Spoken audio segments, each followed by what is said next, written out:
Welcome to Pindar Poetry. We hope you learned something new. You start by verifying coverage and hardware. This saves time and prevents dead-end troubleshooting. Once you confirm BSNL 5G is available, insert your active BSNL SIM and update the device OS so radios match network protocols. Next, enable mobile data and select 5G or NR in cellular settings.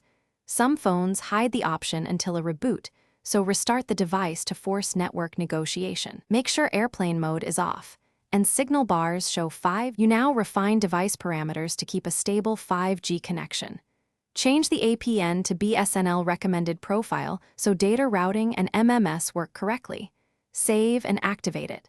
Next, choose a network mode that favors 5G and, where possible, disable settings that lock the phone to low-power LTE bands because that can prevent 5G attachment. Once done, accept any carrier configuration prompts. These provisioning messages often enable VoNR and optimal radio behavior.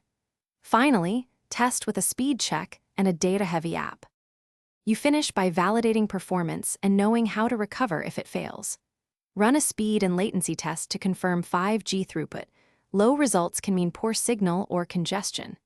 If you don't see 5G, toggle the SIM or restart the phone, reset network settings to clear misconfigurations, or test on another 5G handset to isolate the problem. If unresolved, call BSNL support and provide your IMEI SIM number and the test results so they can provision or escalate quickly. Thanks for watching.